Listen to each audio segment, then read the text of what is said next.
जब सृष्टि मौन थी, जब आकाश में कोई तारा नहीं था, जब समय ने चलना भी नहीं सीखा था, तब एक सत्ता थी, न दृश्य न अदृश्य, केवल चेतना।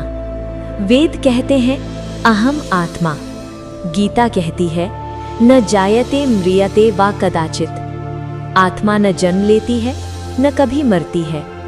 वही आत्मा आज इस देह के भीतर एक मौन दीपक की तरह प्रज्वलित है। पर प्रश्न ये नहीं कि आत्मा है या नहीं, प्रश्न ये है क्या तुम उसे याद कर रहे हो? क्योंकि जिस आत्मा को तुम सामान्य समझते हो वो सामान्य नहीं, वो शक्ति स्वरूप है। और जब ये आत्मा अपने परम स्रोत, उस परम पिता परमात्मा, शक्ति, शांति और पवित्रता के अनंत महासागर की स्मृति में आती है, तब आत्मा के भीतर सुप्त पड़ी शक्तियां एक एक कर जाग उठती हैं। ये शक्तियां बाहर से नहीं आती, ये कोई वरदान नहीं, ये वही हैं। वेदों ने उसे शक्ति कहा, गीता ने कर्म स्वामी, योग ने साक्षी और ऋषियों ने अनंत सामर्थ्य का बीज। 8 शक्तियां जो आत्मा को जीवन की हर परीक्षा में अडिग रखती हैं। 8 शक्तियां जो मन को शासित करती हैं, भावनाओं को संतुलित करती हैं और कर्मों को पवित्र दिशा देती हैं। जब ये स्मृति जागती है, मैं शरीर नहीं, मैं भूमिका नहीं, तब ये बोध स्पष्ट होता है, मैं कर्मों में उलझा हुआ प्राणी नहीं, मैं कर्मों का स्वामी हूँ। आज ये यात्रा सीखने की नहीं, स्मरण करने की है। आज तुम केवल सुनने नहीं आए, आज तुम अपने भीतर के उस मौन ब्रह्मांड में प्रवेश करने आए हो, जहाँ तुम्हारी आत्मा अपनी 8 दिव्य अनंत शक्तियों के साथ तुम्हारी प्रतीक्षा कर रही है। तो शांत हो जाओ, साक्षी बन जाओ, क्योंकि अब ये कहानी शरीर की नहीं, ये जागरण है आत्मा की।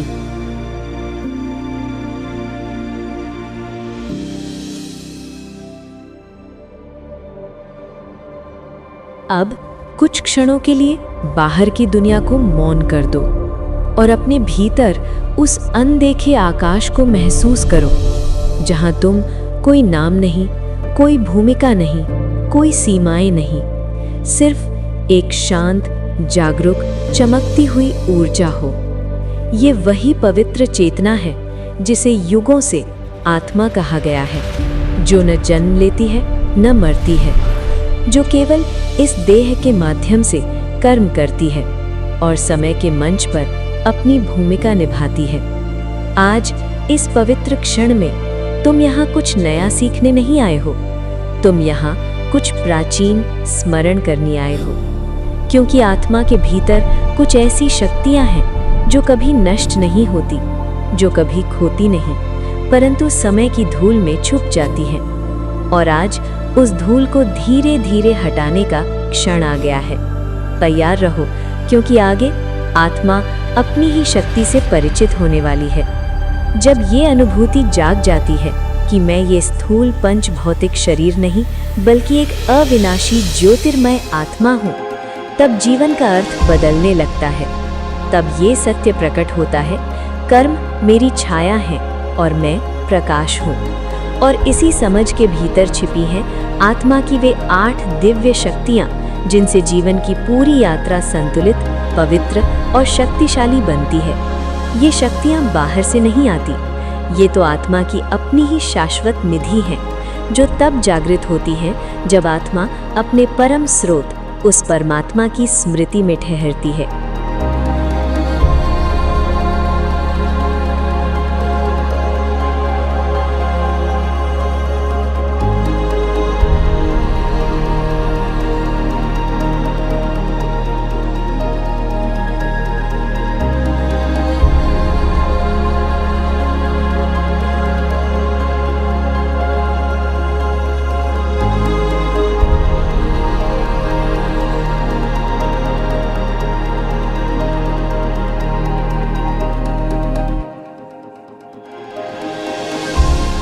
समाने की शक्ति, द पावर टू अकोमोडेट। कल्पना करो, तुम्हारी आत्मा कोई सीमित पात्र नहीं, वो एक शांत, गहन और निर्मल सरोवर है, जहाँ विचार आते हैं, व्यक्तियाँ आती हैं, पर तरंगे उठती हैं, टकराव नहीं होता। उपनिषद कहते हैं, जो विशाल है वही सबको धारण कर सकता है। ये वही शक्ति है जो जल को सिखाती है, पात्र से युद्ध नहीं, उसके स्वरूप में ढल जाना। और वही शक्ति नदी को सिखाती है, पर्वत से टकराना नहीं, उसके बीच से रास्ता बना लेना। समाने की शक्ति कमजोरी नहीं है, ये आत्मा की परिपक्वता है। समाने की शक्ति का अर्थ है दूसरों को बदलने का प्रयास छोड़ देना और स्वयं को स्थिर रखना। ना अपेक्षा, ना अस्वीकृति, ना आंतरिक संघर्ष, सिर्फ एक मौन पवित्र स्वीकार कि हर आत्मा अपने संस्कार, अपने कर्म और अपने समय के अनुसार अपनी भूमिका निभा रही है। जब ये शक्ति जागती है तो मन हल्का हो जाता है, रिश्ते सहज हो जाते हैं और आत्मा शांत रहते हुए भी अडिग बन जाती है। समाने वाली आत्मा कम नहीं होती, वो विशाल हो जाती है, और जो विशाल होता है वही सच्चे अर्थों में दिव्य होता है।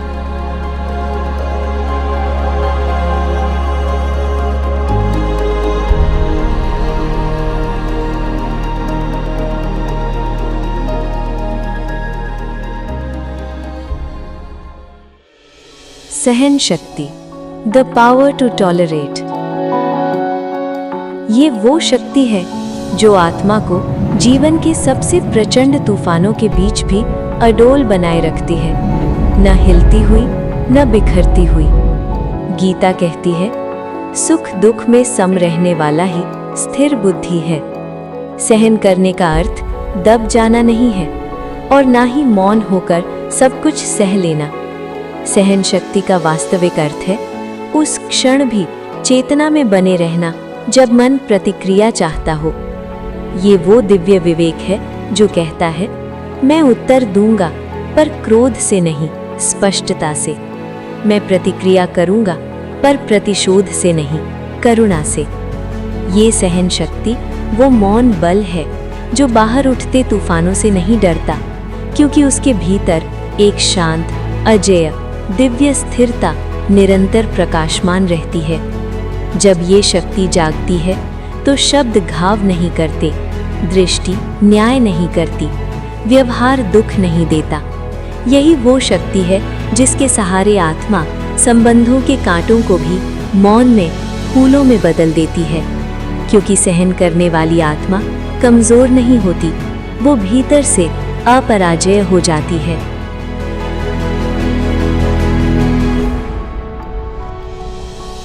सामना करने की शक्ति, द पावर टू फेस।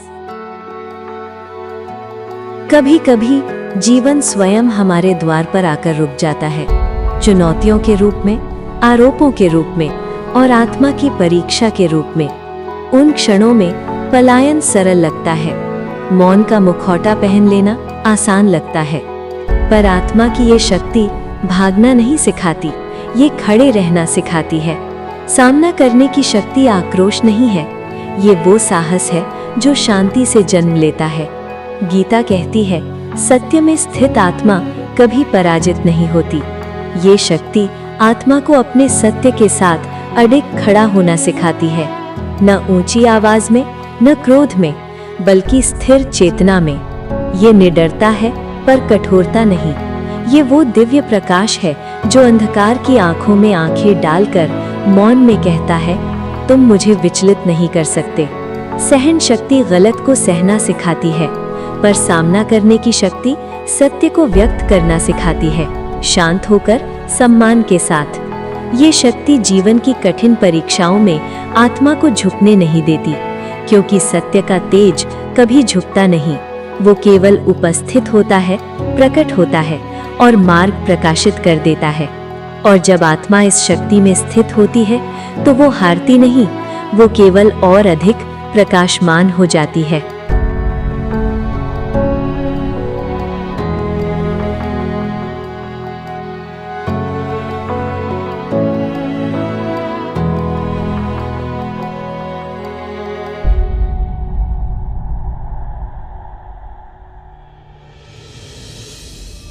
समेटने की शक्ति, the power to pack up. एक क्षण आता है जब आत्मा थक जाती है, सोचते सोचते, याद करते करते, पकड़ते पकड़ते। वहीं से जन्म लेती है समेटने की शक्ति। ये शक्ति आत्मा को सिखाती है कि हर विचार को अपने साथ ढोना आवश्यक नहीं, हर स्मृति को घाव बनाकर रखना आवश्यक नहीं, और हर बोझ को अपनी पहचान बनाना आत्मा का धर्म नहीं। समेटो और आगे बढ़ो, यही है आत्मिक स्वराज्य। हिंदू शास्त्र कहते हैं वैराग्य पलायन नहीं, बुद्धि की परिपक्वता है। समेटने की शक्ति अतीत को नकारती नहीं, पर उसे वर्तमान पर शासन भी नहीं करने देती। सरल शब्दों में अर्थ है, समेटने की शक्ति हमें ये सिखाती है कि हम अपने अतीत को झुठलाते नहीं।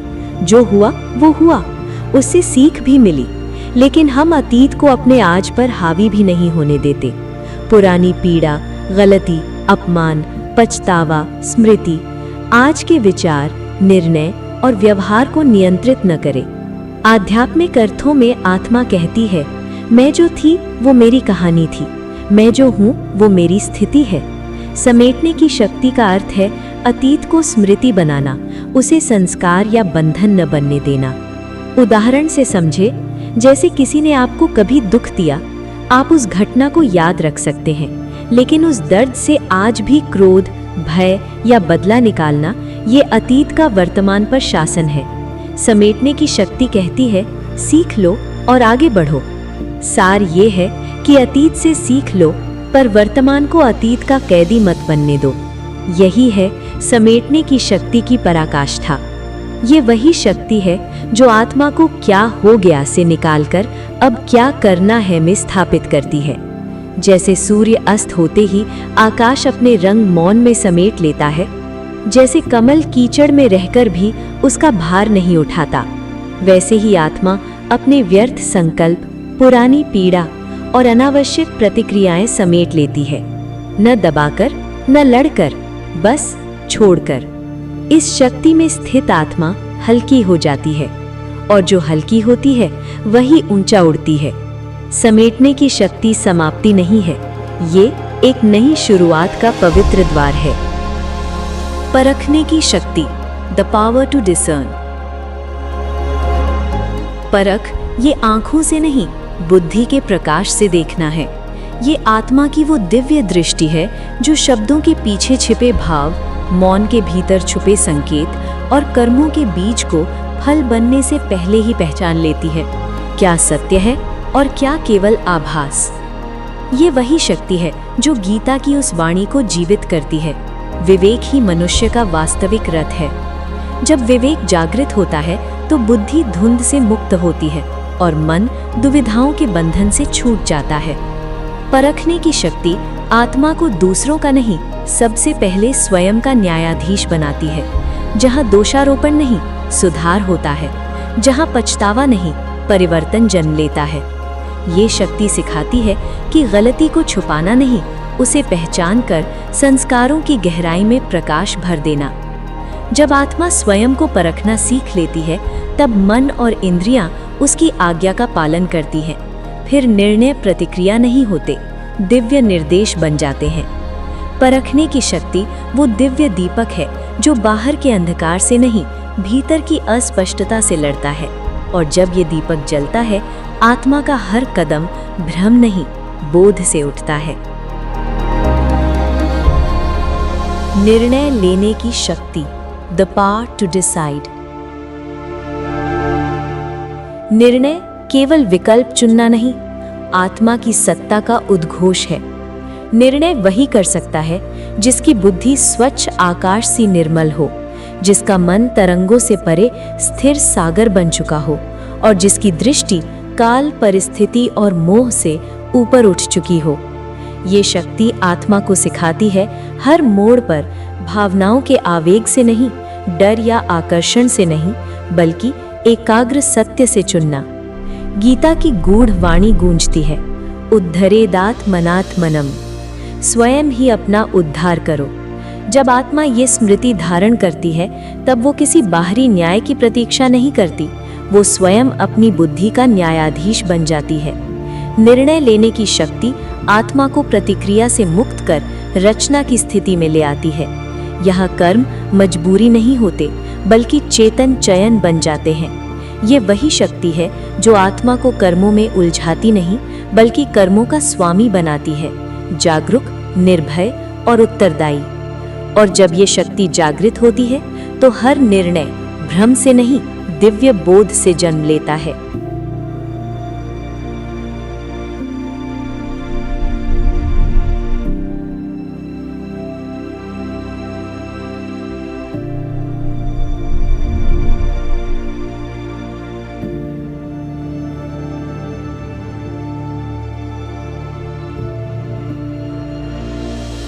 सहयोग करने की शक्ति, द पावर टू कोऑपरेट।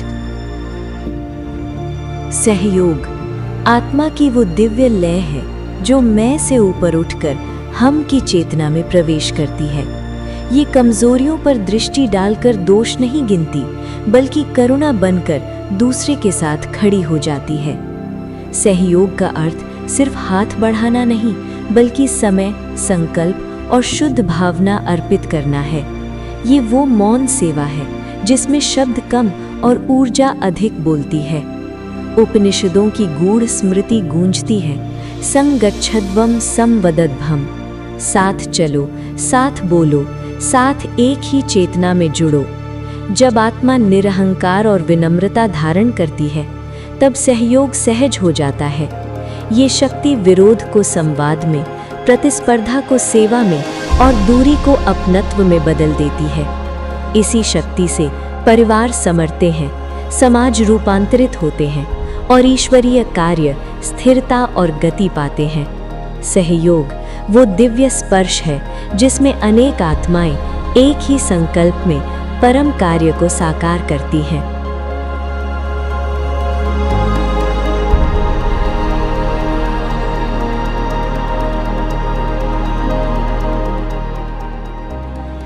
विस्तार को संकीर्ण करने की शक्ति, द पावर टू विड्रॉ। ये वो दिव्य शक्ति है जो आत्मा को दृश्य से अदृश्य की ओर, भीड़ से मौन की ओर और विस्तार से सार की ओर ले जाती है। ये सिखाती है, मैं ये शरीर नहीं हूँ, न नाम, न पद, न भूमिकाएं, न परिस्थितियों की तरंगे। मैं हूँ एक सूक्ष्म ज्योति बिंदु, चेतना का केंद्र, शांत, स्वतंत्र, अविनाशी। गीता हमें याद दिलाती है, सर्वधर्मान परित्यज्य मामेकम शरणम व्रज। जब हम अपने कर्म, अपने कर्तव्य और अपने मन को परमात्मा की स्मृति में समर्पित कर देते हैं, तो वही शक्ति हमें स्वयं के उद्धार की ओर ले जाती है। जब आत्मा अनासक्त होती है, तब वो संसार से भागती नहीं, बल्कि उससे ऊपर उठकर उसे स्पष्ट देख पाती है।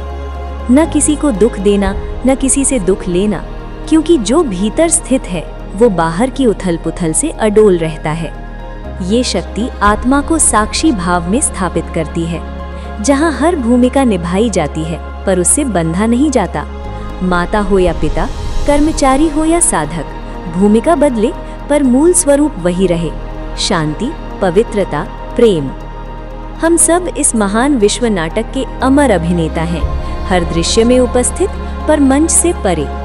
विस्तार को संकीर्ण करने की शक्ति वो दिव्य विराम है जहां आत्मा अपने शाश्वत सत्य में पुनः स्थापित हो जाती है।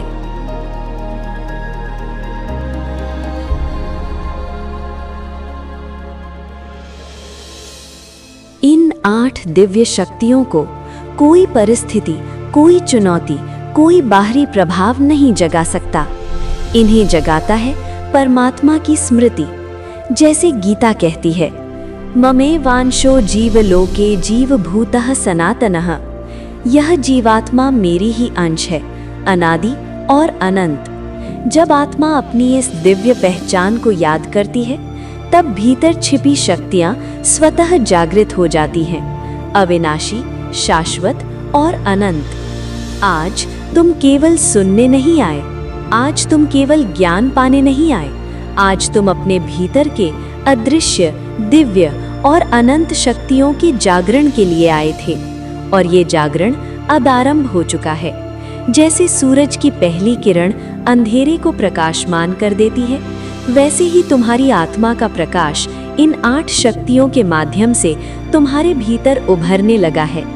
सर्वधर्मान परित्यज्य मामेकम शरणम व्रज। जब तुम अपने सारे कर्म, अपने सारे प्रयास इस दिव्य स्मृति में समर्पित करते हो, तब वही शक्ति तुम्हें स्वयं की पूर्ण दिव्यता की ओर ले जाती है। अब तुम केवल श्रोता नहीं हो, तुम जागृत आत्मा हो, एक ऐसी चेतना जो अनंत शक्ति से पूर्ण है।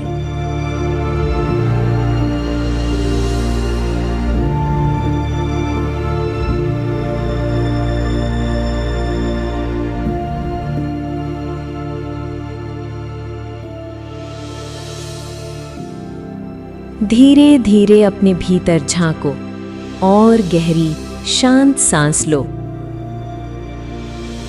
अपने स्वयं के आत्मा सरोवर को महसूस करो, जहां हर विचार, हर भावना, हर स्मृति सहज रूप से समा जाती है।